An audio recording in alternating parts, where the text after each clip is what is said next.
Welcome to Suzanne's studio. I'm Suzanne Barnett, your host. Tonight I am so thrilled to introduce my guest, Joe Farrar. Joe is a singer, a songwriter. He has a comic book store, and he is so hot. I can't wait to introduce him. Joe, thank you for being here. Well, thank you for asking me back. Well, you were here 2 years ago. I was. And I can't tell you how many people have asked, when are you going to have Joe back? Oh, how wonderful. No, really. You are such a... You have such a gorgeous voice. You really do. And, you know, I'm not so good on tenors and the different baritones, ranges, yeah. But you are a baritone. I am a baritone now. Yeah. When I was younger, I was a tenor. Yeah, I see. So, just a little bit about yourself. Born and raised in San Jose. Yeah. And 40 years ago, moved to Santa Cruz. It was my first wife's home, and she wanted to go home. So like any good husband, I said yes, dear, when we moved. And shortly after, within 2 years, within moving to Santa Cruz, within 2 months, I opened my business comic book store, Atlantis Fantasy World, because I was a fan of comics. I was driving to San Jose to buy them because there were no stores in Santa Cruz. And as fate would have it, 6 months later, God gave us Star Wars. And I tell people all of a sudden I had to open my business on time. So instead of becoming just a little hobby, it became a career. And as we all know, comics and the movies and Star Wars is bigger than ever. Popular culture embraced science fiction and fantasy, superheroes, where when you and I were younger, it was westerns and cop shows and doctor shows and that kind of thing. So that took me away from the music as a career, but I continued to play. When I was younger, I did what a lot of kids who are musically inclined do. I had a folk group in high school. I had a rock band. When I hit college, I started to play what was then called the steak circuit, all through from San Francisco down through San Jose, through the steak houses and the clubs. And that's where I cut my teeth learning to perfect my craft as a performer. And then my college career, I eventually ended up at San Jose State and studied music. So I learned the discipline. I had kind of avoided it early on because I didn't want to be inhibited in my musical expression. But what I found out was just the opposite, that the more you learn about the discipline, the more it frees you up to. I always say it's like putting as many tools in your toolbox as you can, so that when you need them, you go to the toolbox, you have more choices than just 2 or 3.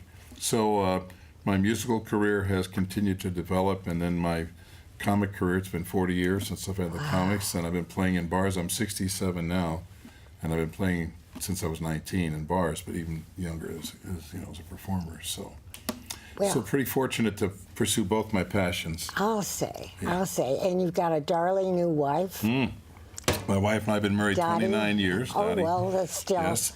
And we still laugh every day. We make each other laugh, which is... And you wrote a song for her. Oh, I've written a couple of songs for her, but, it was not... I'm not a prolific songwriter, and she was pretty upset for many years that I had not written her a song. And I had written other things. I said, well, you usually write out of angst, out of loss, and out of all this. And I said, and I've been happy. What have I got to write about? Come on. So when I finally did write a song, it was pretty hilarious. I played it for her as a Christmas present with the whole family there.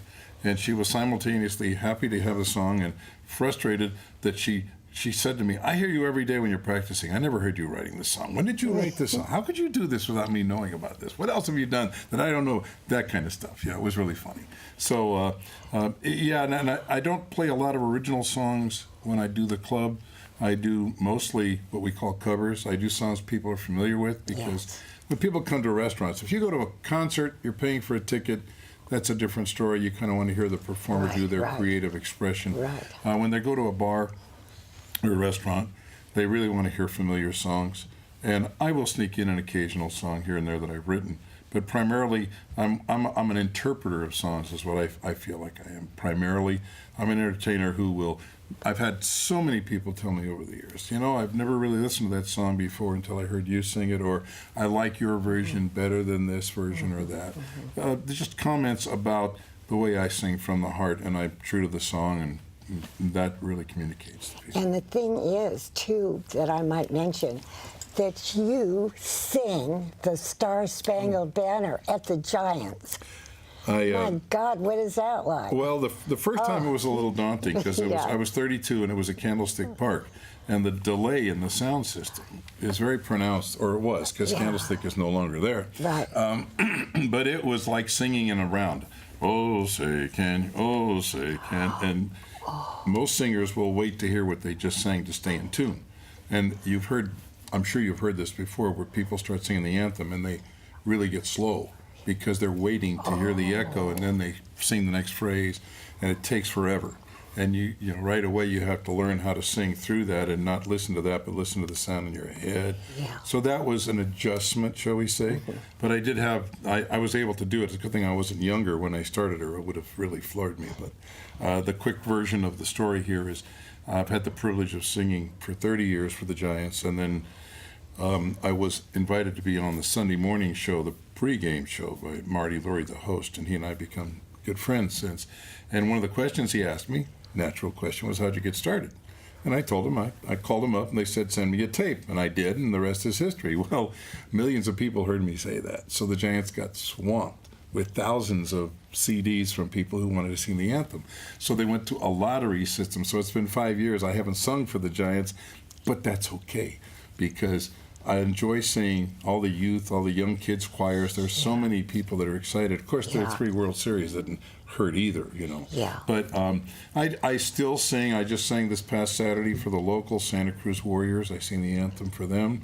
I had a very moving experience earlier this last summer. There's a group in Santa Cruz called Operation Surf, and they teach surfing lessons to wounded veterans.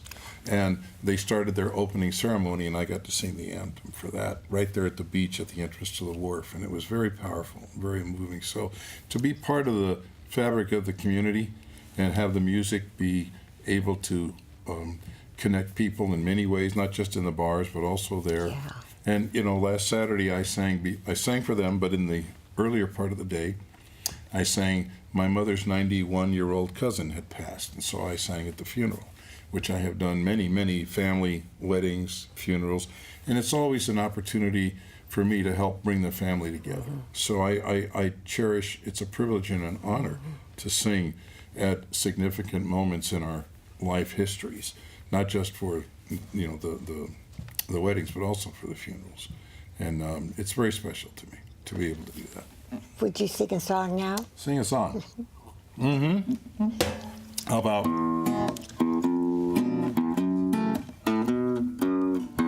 You make me feel so young. You make me feel so spring is sprung. Every time I see you grin, I'm such a happy individual. Moment that you speak, I want to run, play hide and seek. I want to go and bounce the moon, just like a toy balloon. You and I, we're just like a couple of tots running across the meadow, picking up lots of forget-me-nots. You make me feel so young. You make me feel there are songs to be sung, bells to be rung, a wonderful spring to be sprung. And even when I'm old and gray, I'm gonna feel the way I do today, 'cause you make me feel so, you make me feel so, you make me feel so young, so young. I know the reason why I like to have you on the show. And why is that? Because you're singing to me. I mean, hello. Many performers. Yeah. You've probably been in a room, maybe a bar, whatever. Many performers, the first thing they do is build an invisible wall between them and the audience. It's safer. Yeah. And my first job is to tear that sucker down. And I want every person in the room to feel like I'm singing. Yeah. Absolutely. Because it's a performance art. Of course. And where's the performance if you're not connecting to the observer? I did have a life-changing moment in college. I had a teacher who was not very good, but he said something very profound. And he said, at one moment in the lecture, he said, what elevates something to the level of art is whatever that endeavor is, whether it's painting or art or music or theater, whatever it is, that the observer is able to experience more life because of the interaction with that endeavor than they would in that same time frame without the interaction. So if you listen to a song for 3 minutes, sometimes we're in tears because it reminds us of years, or it sounds. Sometimes you walk out of a movie theater and you feel like you've been in there for days because it's such a moving, emotional experience. Right. And I heard that, and I looked around the room and I went, "Did anybody else hear what he just said? For crying out loud!" So I carried that with me, and that's something that I want to make happen when I perform. I've observed total strangers be moved to tears, which is a very profound experience for a performer, and seen smiles and all that. That's the gift that a performer has, because you get the immediate reaction. You can be a painter and somebody could love what you paint, but if it's hanging on a wall somewhere, you don't get that immediate response. You might get a letter eventually or something, But that's also why it's so scary for so many performers, because if they don't like you, you know right away too. Right. So that's a very fragile thing. Right. Another one, please. Another one. Yes, Another yes. one. I've been raving about your voice. I want to hear it. Let's see. How about?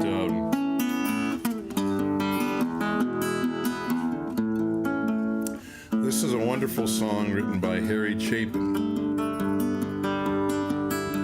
It's not one of his more famous songs, but I love this song. It's my favorite. All my life's a circle, sunrise and sundown. The moon rolls through the nighttime till the daybreak comes around. All my life's a circle, but I can't tell you why. The season's spinning round again, the years keep rolling by. Seems like I've been here before, I can't remember when, but somehow I've got this feeling that I'll be back once again. No straight lines make up my life, and all my roads have bends. There's no clear-cut beginnings, and so far, no dead ends. All my life's a circle, sunrise and sundown. Moon rolls through the nighttime till the daybreak comes around. All my life's a circle, but I can't tell you why. The season's spinning round again, the years keep rolling by. I found you 1,000 times, I guess you've done the same. But then we lose each other, it's just like a children's game. And as I see you here again, the thought runs through my mind. Our love is like a circle, let's go round one more time. All my life's a circle, sunrise and sundown. The moon rolls through the nighttime till the daybreak comes around. All my life's a circle, but I can't tell you why. The season's spinning round again, the years keep rolling by. Season's spinning round again, the years keep rolling by. Boy, that really touches me. Isn't that something? Yeah. I love that song. I don't know if that's so good for old people. Well, you know. You know, such a reminder. Well, yeah, but at the same time, what it says is there's no dead ends. That no matter what, Yeah. it comes back around. Yeah. And I was thinking about that this morning, and we were talking earlier.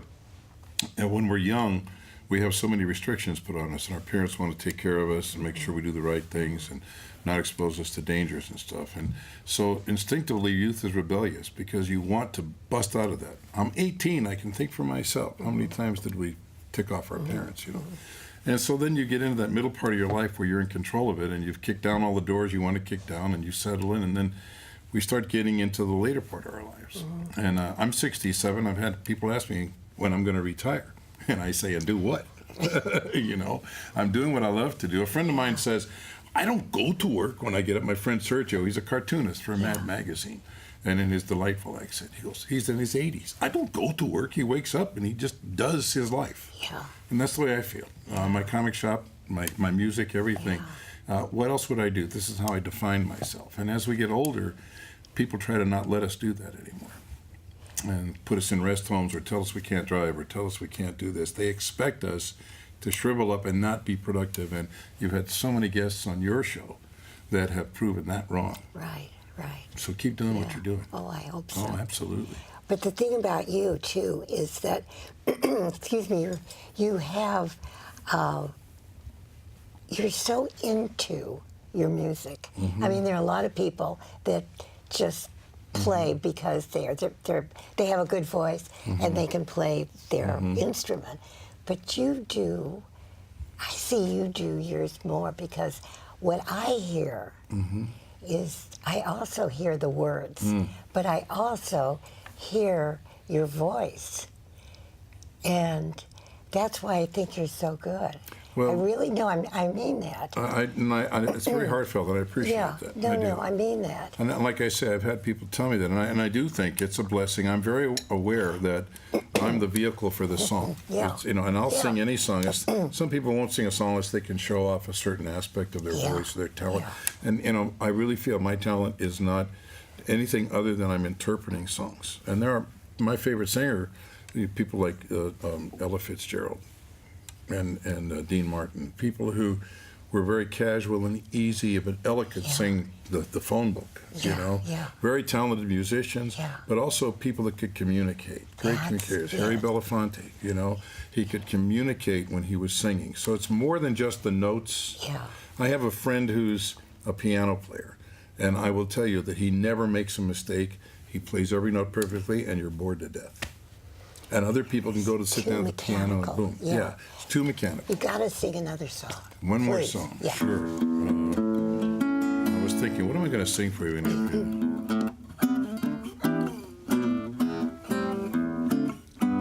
I could while away the hours, conferring with the flowers, consulting with the rain. And my head I'd be scratching while my thoughts are busy hatching if I only had a brain. I'd unravel every riddle for every individual in trouble or in pain. With the thoughts I'd be thinking I could be another Lincoln if I only had a brain. Oh, I could tell you why the ocean's near the shore. I could think of things I never thought before, and then I'd sit and think some more. I would not be just a nuffin, my head all full of stuffing, my heart all full of pain. I would dance and be merry, life would be a ding-a-dairy if I only had a brain. Oh, I could tell you why the ocean's near the shore. I could think of things I never thought before, and then I'd sit and think some more. Gosh, it would be awful pleasing to reason out the reason for things I can't explain. Then perhaps I'd deserve you and be even worthier of you if I only had a brain. Then perhaps I'd deserve you and be even worthier of you If I only had a brain. Excellent, excellent.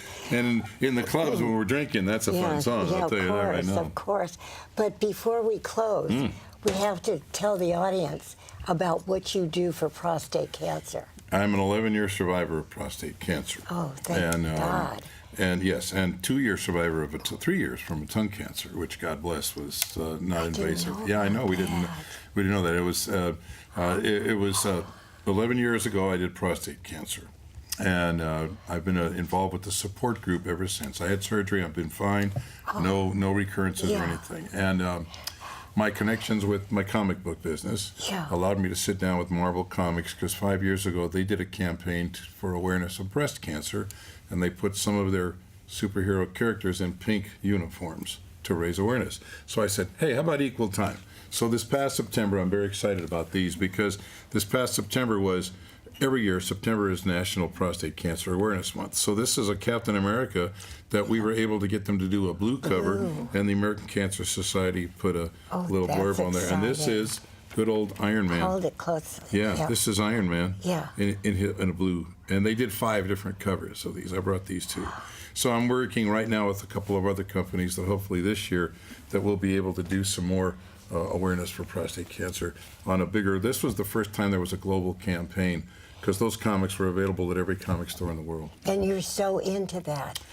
You're into whatever you really do, and you do it so well and so effectively. Thank you. My do. mother always said, if you can make a difference, you should. You should. And we have to mention, where do you sing? I sing Friday nights in Capitola at the Shadowbrook Restaurant from 6:30 to 10, and Sunday nights at the Cats in Los Gatos from 6 till 9. Those are my 2 regular. I'm 67, and I say I have 2 gigs a week, regular. So that's pretty good. That's very good, but you're still a young stud. I still feel good. I mean, wait till you. Well, anyway, sing another. We got to do another song. Sing one more. We gotta get out of here. Yeah. There's an old man called the Mississippi. There's an old man that I want to be. What does he care if the world got troubled? What does he care if the land ain't free?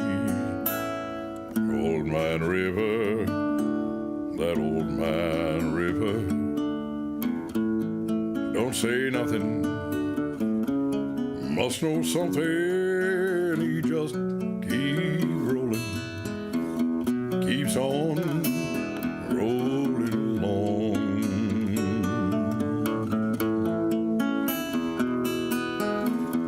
He don't plant taters, he don't plant cotton, and them that plants them, they soon forgotten. But old Man River, he just keeps rolling along.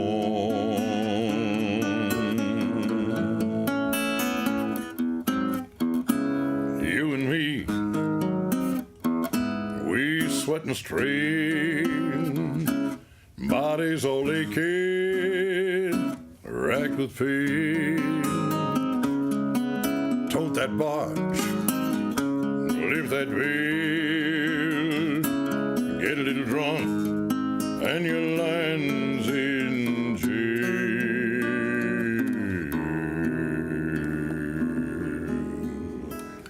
I gets weary, sick of trying. I'm tired of living, but scared of dying. Ain't old Man River, he just keep rolling along.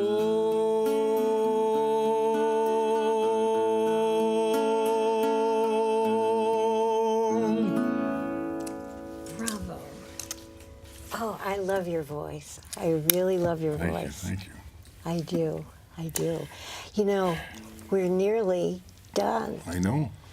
and I just don't want it to be over. Well, I do have 2 CDs out. I just did a new Yeah. CD release in October. My first one from 6 years ago was called Bella Notte. The new one is called Colors of the Wind, and it has 20 songs. 7 of my originals are on there.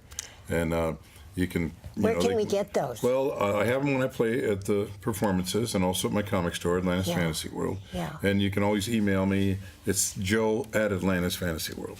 It's pretty easy. You can Google my name and you'll find a way to reach me. So I have those available. And I did a concert last October, and it was a lot of fun to tell stories like we've been doing now.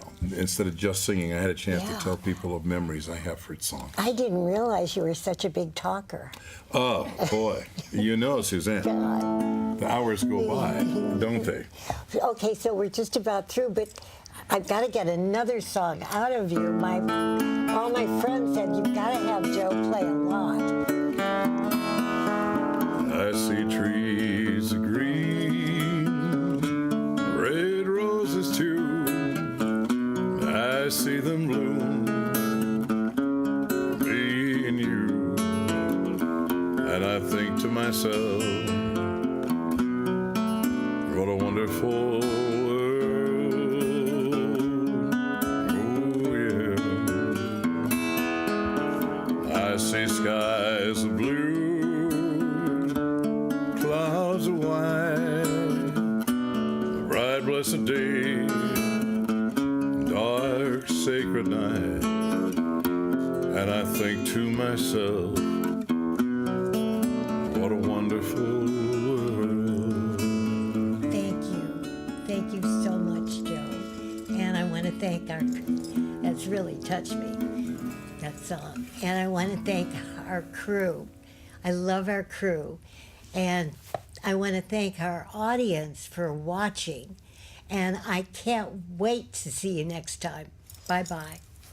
Keep playing. Yes. That really touched me.